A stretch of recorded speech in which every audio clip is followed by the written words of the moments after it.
People have limits. People have emotional limits, and you can only handle so much. I remember thinking about it like it was a cup.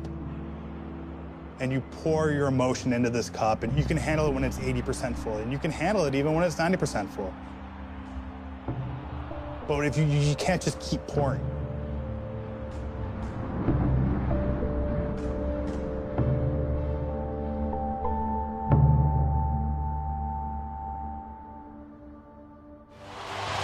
It is on to Game 5 as the scene shifts back to Oklahoma City, the usual packed house at Chesapeake Energy Arena. Game 5s in 7-game series, most important game of the series, right? This is what's going to determine whether or not you've got a chance to win or whether you're going to be playing for your life. For that level of power. Oh, Sefolosha off the fake. Where did that come from? That game is sort of a resurfacing of everything that it seemed like the Clippers had put behind them. Bad fouls, mind-boggling turnovers by a player like Chris Paul who doesn't commit these kinds of turnovers. It is weird calls, some bad luck. All sorts of things just kind of pile upon one another. Runs out. Durant on the run. Ball is back. Durant still with 17.8 to the hole. Ball headed knocked away by Westbrook. The steal leads to this. Jackson is fouled. I remember it was a turnover. CP tried to shoot the ball. They fouled him. Reggie Jackson got a steal, came down, match stripped him, clean strip. They called a foul. I remember that shit. Doc Rivers is irate. A meltdown here for the Clippers. That was a dagger to us because we really felt like we had the momentum. You know, we take care of OKC, we're definitely going to get them back at the crib. But they come back and steal that game. I really think we let a championship opportunity slip out of our hands. Paul, down to 3, down to 2, trying to get it down low, and Ibaka took it away. It's all over. The Oklahoma City Thunder have come from 15 back. That was probably the biggest heartbreak ever because I knew that we were right there, and I felt like, you know, I let us down. Collison on the follow, rolls off the rim, and that'll do it. The Thunder reached their 3rd conference final in the last 4 years. As Jeff just said, a great Clipper season will come to an end. You know, that was as emotional as I've ever seen Chris. I've never seen him like that. He took that hard. You know, shit happens though. You know, he's the best player I've ever played with, so shit happens. Doc used to always say, in order to win a championship, you got to be lucky, and we never were lucky. I don't think the Donald Sterling thing had anything to do with our shortcomings as a team. It was definitely a bump in the road, you know, something unexpected, but that's life. We lose. That was the most proud I've ever been of one group of how to handle a crisis. It just wasn't enough.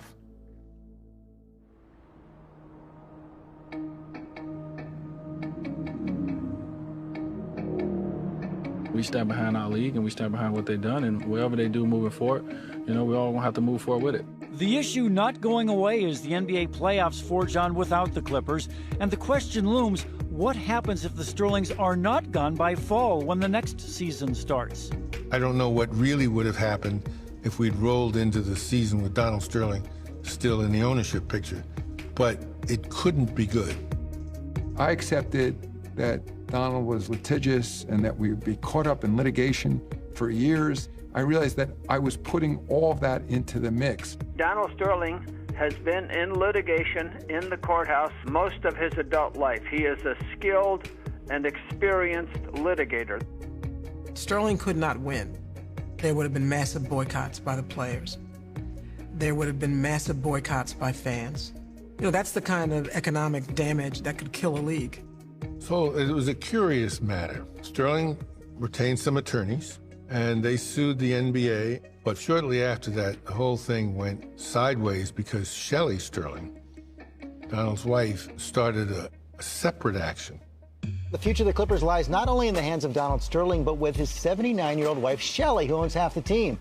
Let's start at the beginning of the story. Your husband made racist remarks. Is Donald Sterling a racist? He saw the tape and he said, I don't remember saying that. What did you think then? That's when I thought he has dementia. Shelley began to argue that Donald was no longer capable of carrying on his responsibilities as a trustee, and therefore she was the sole trustee. She was not going to fight the NBA ruling. She was just going to sell the damn thing. So think about this. They've been married for close to 60 years at this point. She wanted to sell the team. She saw the writing on the wall, presumably. He wouldn't budge. So how can we find a way to do this under his nose? She knows that what is going to be required, according to the trust that they drew up together, was to get him declared mentally unfit. He had to sign off on it unwittingly, and she did it.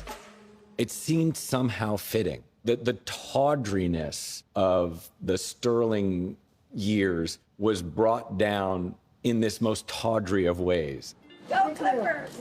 An energetic Shelley Sterling emerges from the courtroom victorious after the judge rules in her favor on every issue. This is going to be a good thing for the city, for the league, for my family, for all of us. A probate judge today ruled that Shelley acted appropriately when she took over the family trust that controls the Clippers. That happened back in May when 2 doctors found that Donald was suffering from the early stages of Alzheimer's.